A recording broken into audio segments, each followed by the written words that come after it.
Entitled Pretentious College Applicants.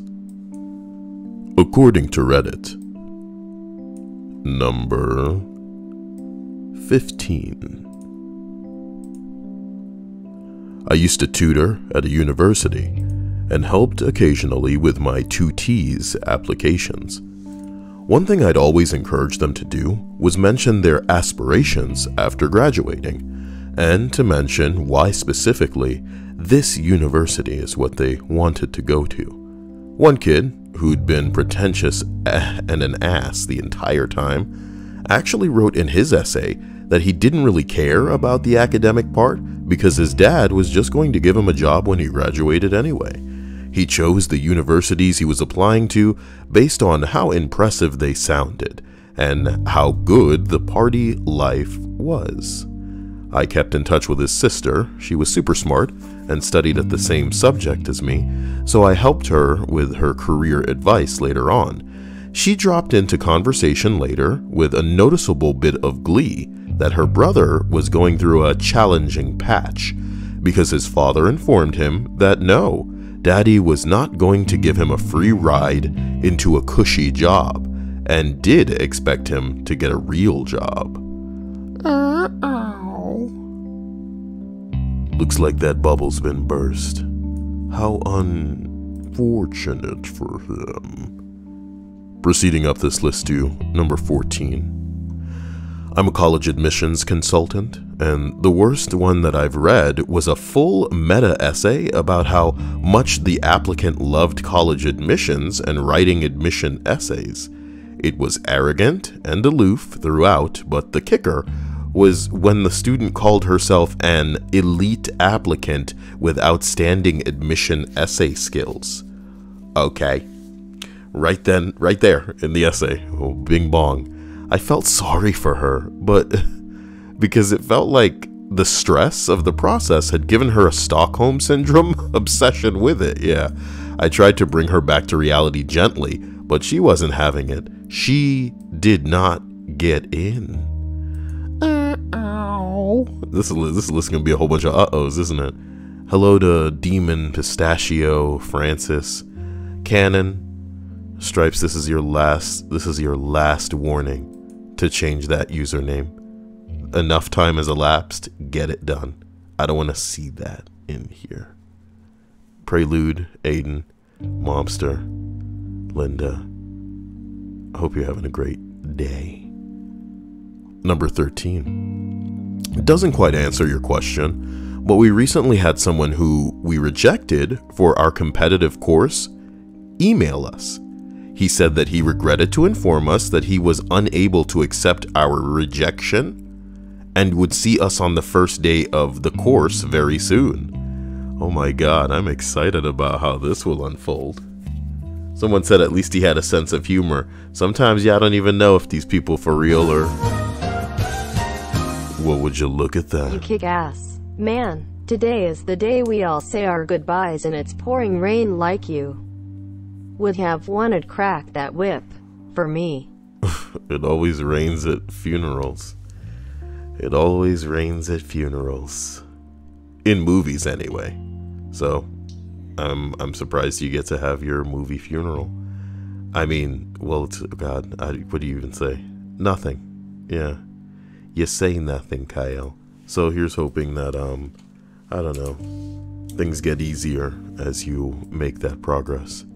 Thank you again for your donation, and I appreciate you and your lost one, and I hope that they are with you in some way as you proceed through life.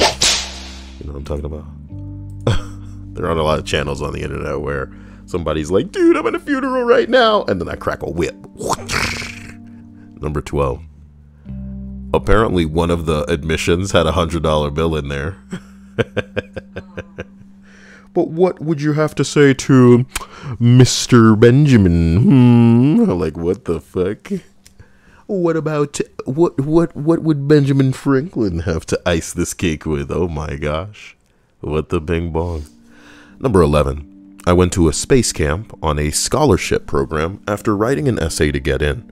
One of the kids in my group, who from time to time again or time and time again, proved himself smart enough to write his own essay, bragged about how his mother wrote his and he didn't even want to be there, messed up on both their parts to take away an opportunity from someone who actually wanted to go. Well, people stupid, man, and I hope that stupidity, you know, situates them with the results that they deserve. Come on, man. Come on, man. Number 10. I reviewed an application from someone with test scores and grades in the upper percentiles of the school's average. As long as the essay was inoffensive and decent, we would have let him in. But his essay was easily the most awful thing that I had ever read, to the point where I assumed that he was trying to sabotage his application. However, after we rejected him, he, not his parents, called the school complaining and sent an appeal begging for acceptance. His essay started out okay. The first paragraph, he talked about how he chose the school and why he chose the school and what he hoped to achieve in his time at this college. So far, so good. But then it got weird. He talked about how he wanted to stop discrimination. The applicant was white. Here we go. That virtue term. And how he saw racism for the first time in middle school kickball. Congratulations. And he was appalled, I'm sure. Whenever a black kid would come up to bat, all of the outfielders would spread out. The applicant described this as systemic racism, and his way of solving it was to kick the fall further than any black person on his team, which he did. You mean the ball? I'm correcting your... Oh God. First of all, the whole racism topic came out of nowhere, and the story didn't tie into anything. Just completely, you know, irrelevant. Yeah, this is something that you say to like some hoe on a first date to make it seem like, I'm not a racist. I'm actually all about activism and rights, equal rights.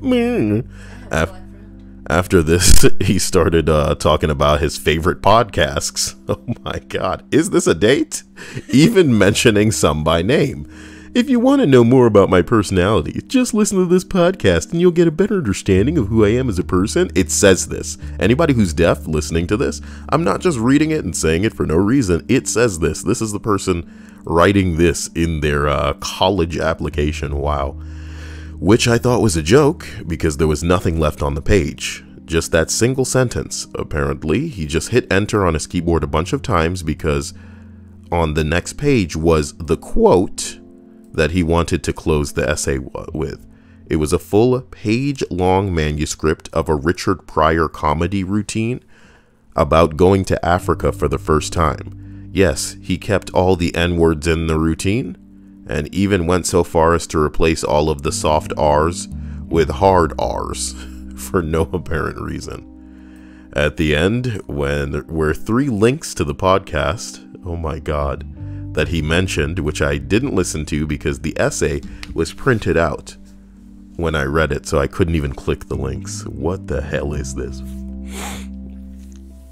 What the hell is this? Like, my mouth is growing dry at the horror. I gotta go out. Hello to Jade and Taz.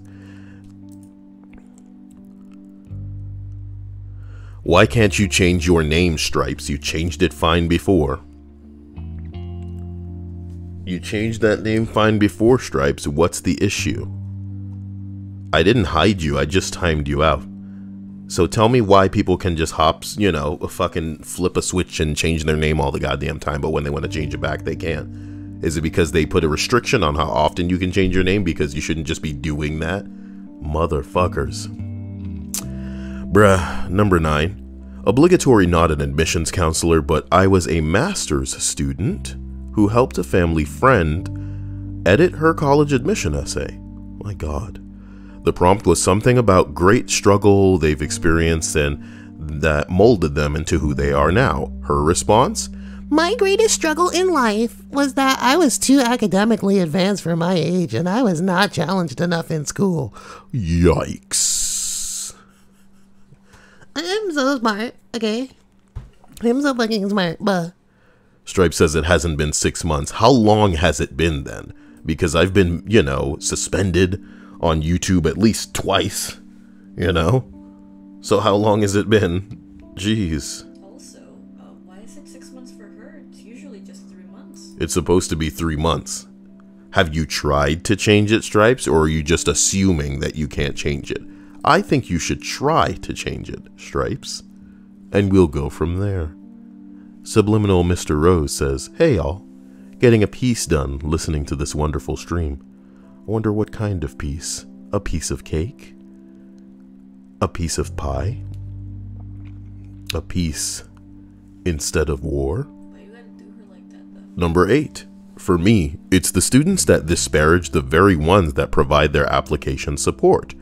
The kids that bash their coaches for not starting them for X amount of games or complain about their teachers who give them too much homework. Meanwhile, the Recs and coaches are writing about how great the kid is, and that's never a good look. Excuse me. Wow. It's okay. Continue. Wow, that's so interesting. Wow. Number 7. I once got a binder with 19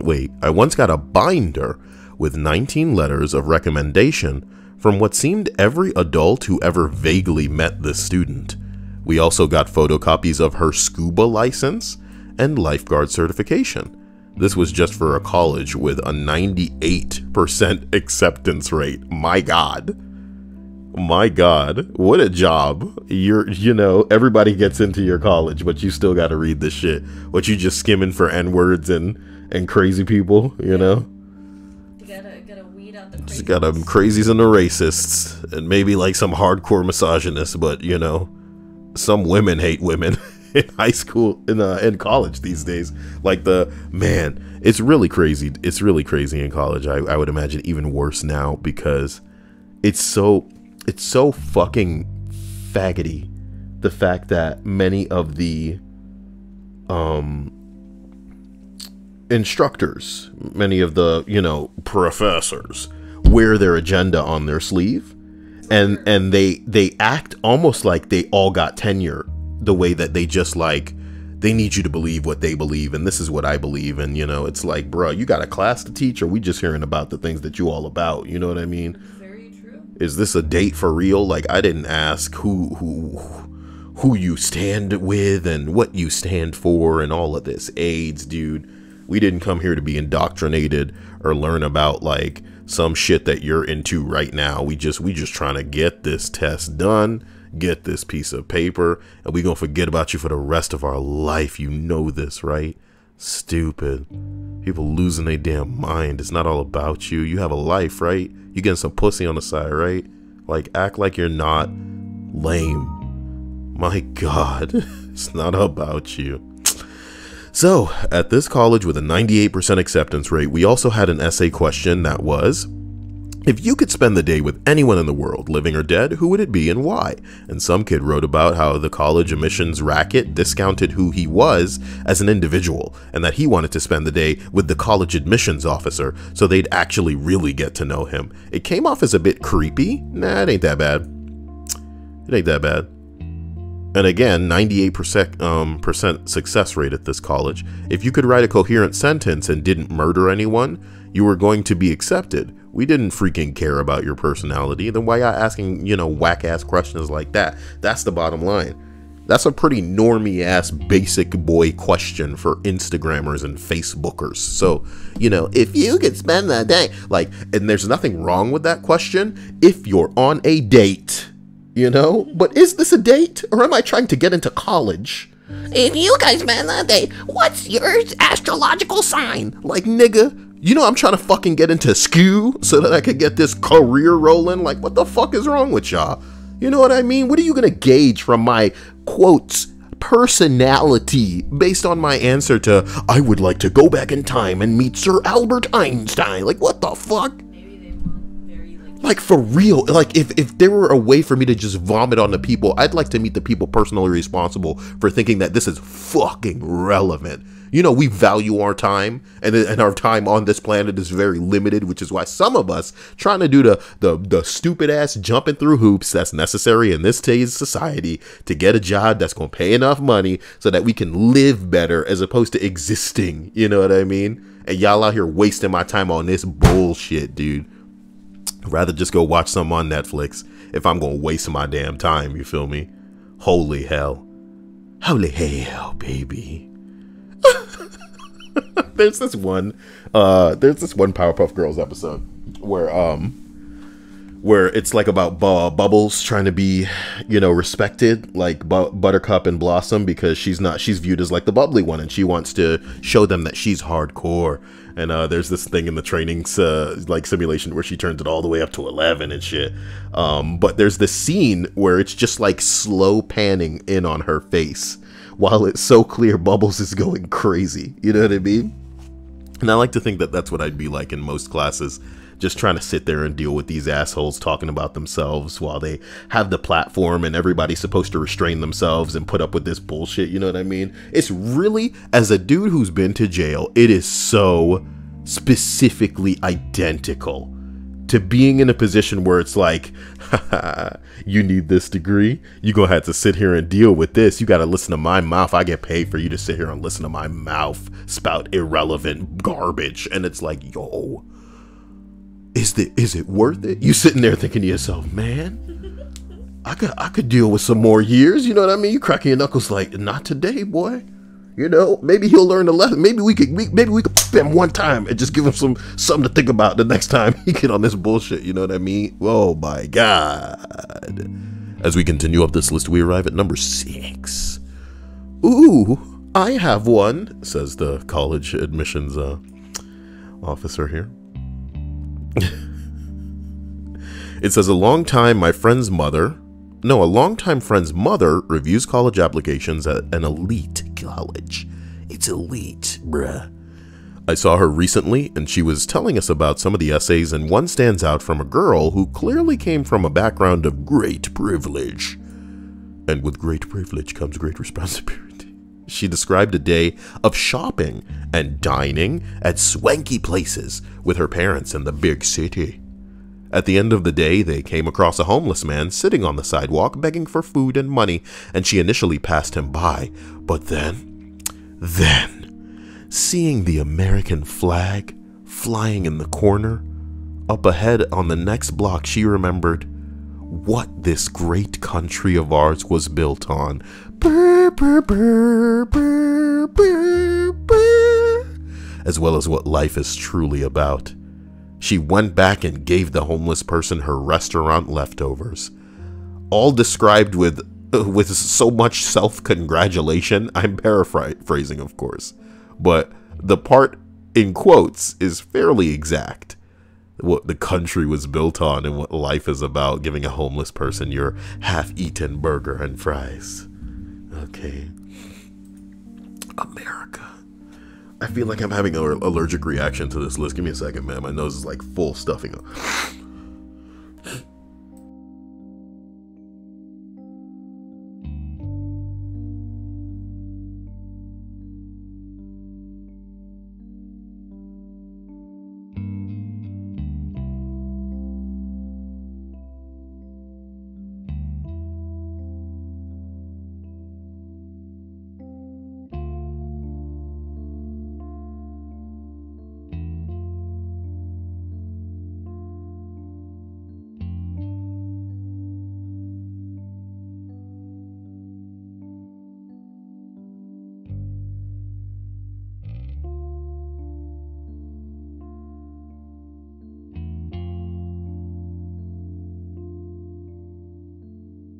Forgive me. Wow, I'm peeking the microphone too. I feel like this isn't as, sorry, it's like not coming through my monitors as loud as it needs to. Give me 1 second here. It's funny, the monitor's as loud as it can get, but it's picking me up a hell of a lot more. What if my ears are a bit clogged or something?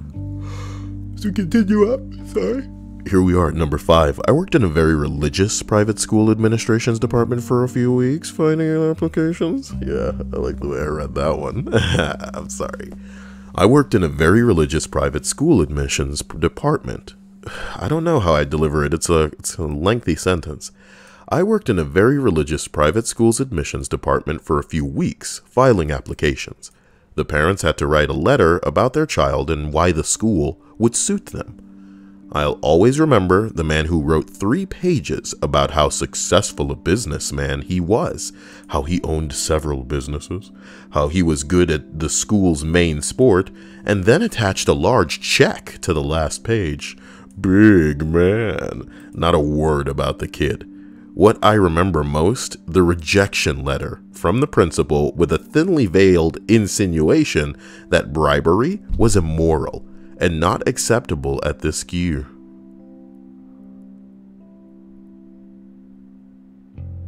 I don't know, man. You know, it's like I think it's a special kind of stupid to not understand that, like, you need to go and then make a donation. You know what I mean?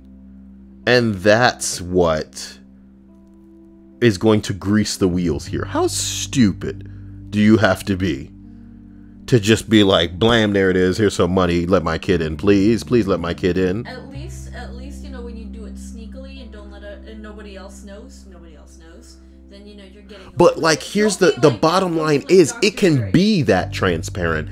You can be sitting with your little bitch kid in there and go, and I'd like to make a donation. And that's it.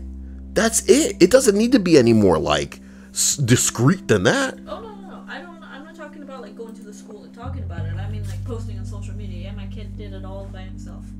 Cough, cough, Dr. Dre. Mars Claus says filing is very soothing to me. Well, it looks like half your asses need to be Cyael's secretary or something in this bitch.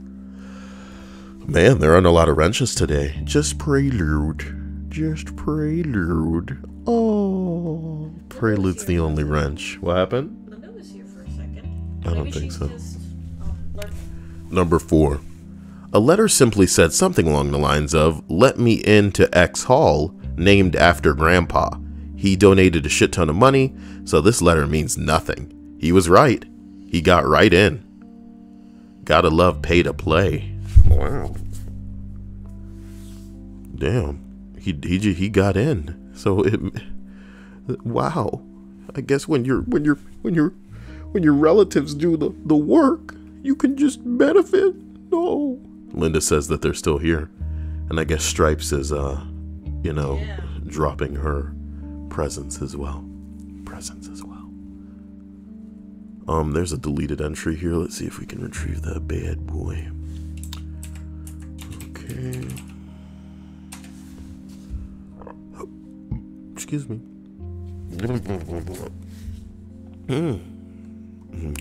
Okay. Scrolling down. Let's go ahead and drag it. Okay, here it is. It was one sentence. My name is Brad Brace. His name was indeed Brad Brace. He did not get in, but he did end up making me and my coworkers waste an hour on Google trying to figure out who the fuck he was. Nobody. He was a nobody. Still don't know what his deal was.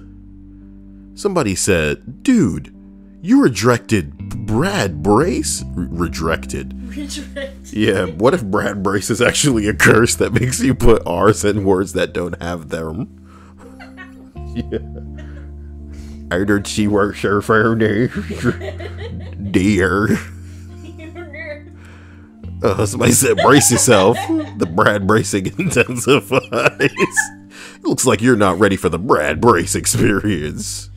I don't think none of us were. Brace yourselves. We're about to finish this list. Brad Brace.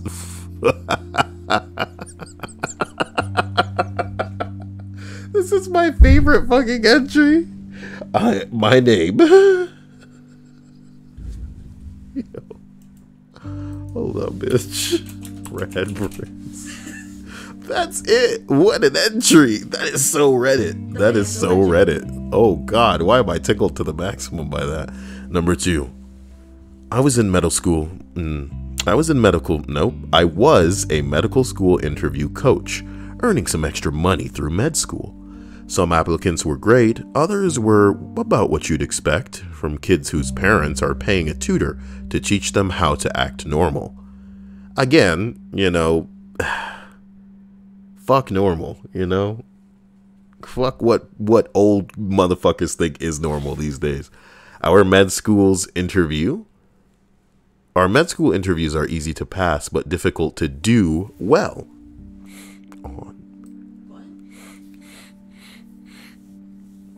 My nose is really filling up, and I'm wondering if it's like something. Didn't you have some Vicks?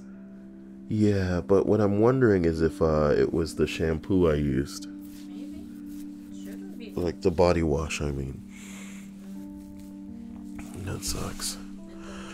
That's the problem. Our med school interviews are easy to pass, but difficult to do well in. They involve generic questions like what your passion is, your interests, ethical scenarios, decision-making questions, knowledge of healthcare topics, etc. They have been memorable answers to mock questions.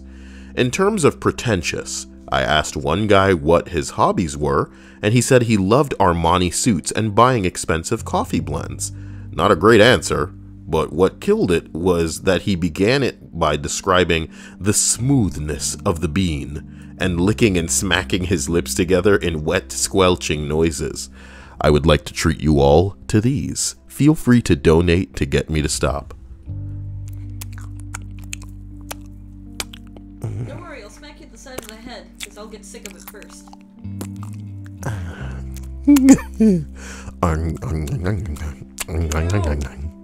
I'm trying to enjoy my banana over the here. smoothness of the Brad brace. I'm sorry. Okay, thank you. Thank you, Prelude. Flick the bean. Oh, he said flick it. Yeah, Lick the bean. Take the F out. I'll bring back the F later. Allison Rain says, I come back to this disgusting ass sound of Cyael. Where, Stripes, send me that picture of the Marge Simpson with all of the, oh my God, can I please find that, Lord? Can I please find that, Lord? Ugh, if I can find that, dude. Hold on. Would it be on the desktop, dude? I hope it wouldn't be in downloads. I don't think it would be on the desktop. That sucks. I may have lost it forever. There's this picture of Marge Simpson that I made.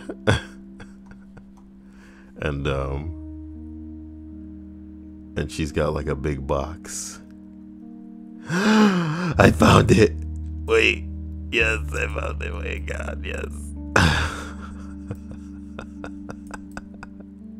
Here it is. Here it is, guys. You ready? You ready?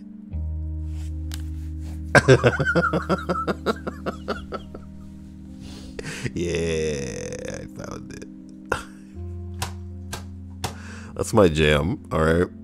You guys don't understand. So, that aside, let's continue. Thank you, Prelude, for your, I don't know, you saved the world here once again. They don't even know that there's a hero in your midst, you know? Prelude can be your hero, babies. In terms of Pretentious, he was smacking his lips together and talking about the smoothness of the beam after buying Armani suits and expensive coffee blends. Another applicant's dad was successful and a surgeon, so he argued in his answers that I basically already know how to be a doctor, and then he should know through osmosis. Oh no, he'd failed the entrance exam 7 times, and his dad opened a lot of doors for him, getting him research editor positions for his CV. There was complex family dynamics. He would say really inappropriate things like, when I'm a doctor, I can buy and sell you and all your friends. All I have to do is pass this stupid exam and interview, and my dad will get me a spot in the training program. You'll be struggling for years. He'd then flip to complaining for half an hour about how his sister gets treated like a princess and call me at 10 p.m. just to talk. I declined further sessions, but was pretty sympathetic, to be honest. Whenever his dad called to arrange sessions and materials, he was very pejorative towards his son. I had trouble hearing him during one of his phone calls because of the background noise until he steps outside. Later found out that he had been calling me a tutor during his son's graduation ceremony. He missed his son's graduation ceremony. He missed his son going up on stage to receive his diploma because he was arranging a booking time with me. It placed a lot of his son's defensive behavior into context, and no, he has not been accepted into a med school. Look, this kind of shit scares the hell out of me because we're reading about a scenario in which, well, yeah, it's not working out, even though the guy, is situated in a place where he can pull strings. But most times it does work out. Most times it does work out for people. When they have daddy or they have mommy in the right position, or they have the amount of money to throw at something, they're gonna get their way. So, okay. Here's number 1 on the list of pretentious and entitled college admissions. I got an interview with some students for special programs in my undergrad. It was highly competitive and lots of people wanted it. One woman comes in, I offer her a seat. I'd prefer to stand. This won't take long. Oh. It won't? No, my dad is the dean of... Oh shit, of the college. And my mom is one of the professors who established this program. I'm getting in. She probably got in. I emphasized that she really should take a seat. She refused again. So I say, hey, this interview, me approving you is part of the process. You have to do well in this to get in. You'll say that I did well, or my parents will make life hell for you. Holy shit. Her parents had zero impact on anything in my life, and I told her as much. After articulating this to her, I said, I'm going to give you a chance to walk out the door and then restart this interview. Fresh start. She lost it, yelled at me for like 5 minutes. I filled out the interview sheet with direct quotes from her tantrum. Punch your recorder. You gotta expose that kind of corruption. If this bitch walked in and was stupid enough to say my daddy is the dean, I don't care about this job. I'm recording this bitch. And I want everybody to know on the internet that if that bitch gets in, it's because daddy's the dean. This is how you're acting during an interview. I want that privilege to be apparent on the internet. It's worth losing my job over. And I would imagine the sensationalism that would light the fire under that video becoming viral, and then me sacrificing my job for this dope ass look into the inside of the corruption that is That's Q would situate me with another job. But I guess that's just Cyael man thinking, with my big pee-pee, with my girthy throbbing, what? Yuck, I'm sorry. Yaw. Don't sneeze while I'm yawing. Yaw. Put some E's in front of that, y'all. What? It's not a yeehaw. That's not. No. It's not cool. Whatever gets you to snap. She didn't get in. A few days after decisions were made, I got an email from her father, who was, in fact, a dean. He was asking me to come in and have a chat with him. It was totally a request. Damn, Jade Shaw. Have a good day. Well, my day's great thanks to you, Jade Shaw. I appreciate and love you for that. Kind of you. Love you. Streamlabs. Sexy. I would say that Streamlabs is probably $20 away from somebody destroying, destroying Jesus. So, just leaving that on the table. Maybe we'll get to it later. But, I can't wait to see who the new stream boss will be. So the dean invites me to have a chat, and I go in and I talk to him. When I went to see him, he had a copy of the interview sheet where I had several direct quotes from his daughter.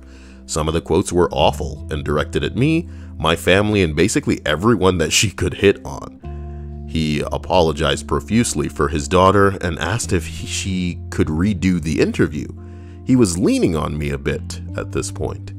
I told him that the choices had already been made and she was not selected. The whole thing was mind-blowing. She was so entitled. The responses say, when you went to talk to the dean, did you sit down? Somebody said, no, it didn't take long. Oh my well, it's all about that privilege, baby. A list, an eye-opening little list. A quick middle-of-the-day list. Oh shit, Texas teacher suspended over alleged ties to white nationalist group. Ain't that a little bit of news for you today? It is Texas. Bing bong. It ain't like it's Louisiana. Did you hear that 3 black people churches burnt down in Louisiana under like the space of 10 days? I'm not surprised. It's fucked up. So the top comment on this says, Arnquist was identified the other day as part of a massive doxing operation of his organization Identity Evropa. This mass outing occurred after an anti-fascist infiltrated the group's Discord channels and leaked thousands of their chats last month. Anti-fascist groups subsequently leapt on the massive amount of personal information that the leaks provided and have been identifying IE members since. Unsurprisingly, the operation has resulted in multiple IE members losing their jobs, and in one case, their ROTC membership. Somebody else says refreshing to hear. Well, at least,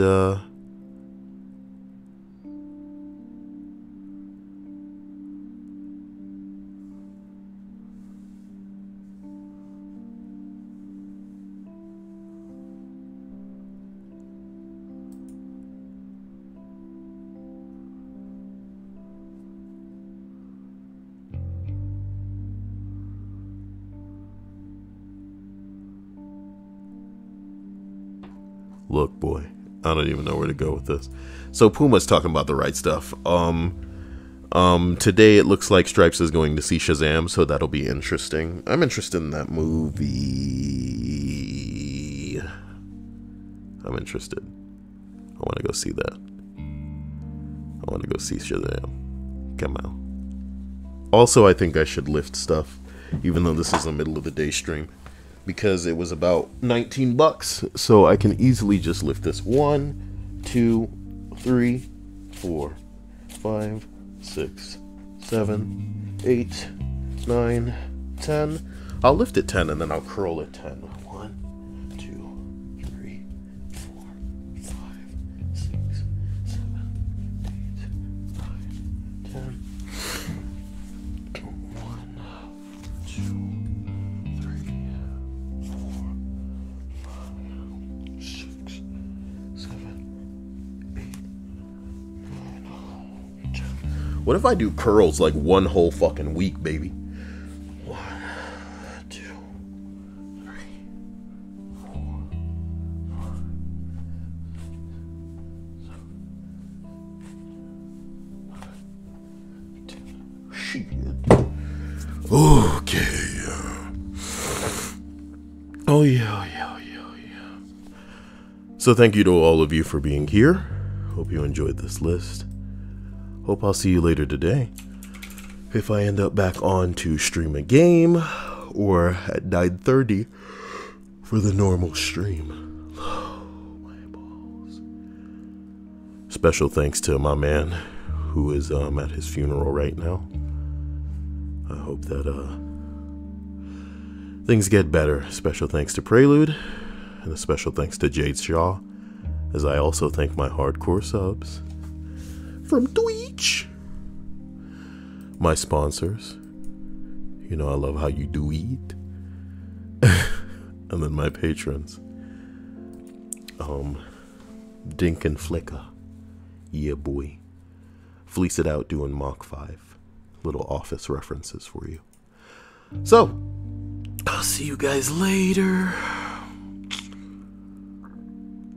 I want the, if somebody's in my Discord and can hit me, or you can Snapchat me this, Prelude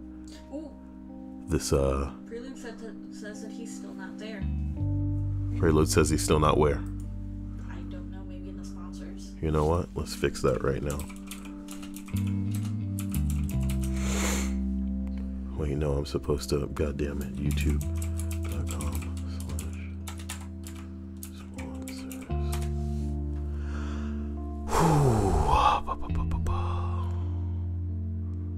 Okay, so we got Nat on there. We got Dia. Undertaker is new too. I think Dia's already on there, right? Yes. Can you imagine? I gotta deal with Stripes and her stupid ass fucking Furby and that dumbass name, dude. Ugh. Anyway. Okay, okay, okay. So wait, Prelude isn't up there?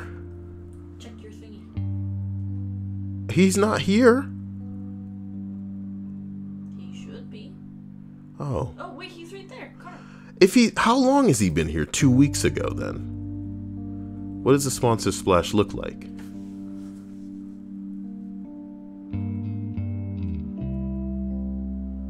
So let me see here. There's no car. Is Nasidral on there? No. And Stripes isn't on there, right?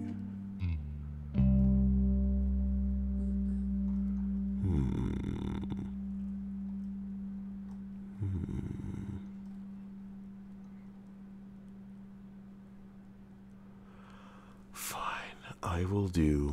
Net? Oh, wait, no. That's there, but by a different Bing Bong. Alright, so. Son of a bitch. Son of a bitch, son of a bitch. Schwann's Grouperman is still there. I feel like these people don't even know. I feel terrible. I gotta get out. They've done it for so long.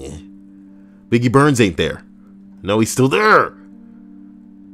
They're all still here. How is it possible? Who? Fat Man is still there. Of course. Whatever happened to Fat Man? I missed him. Okay, guys. I'm going to have to figure out how to fix it, but I will. Trust me. Love you. You'll see me soon. Take it easy. Take it easy. Bye.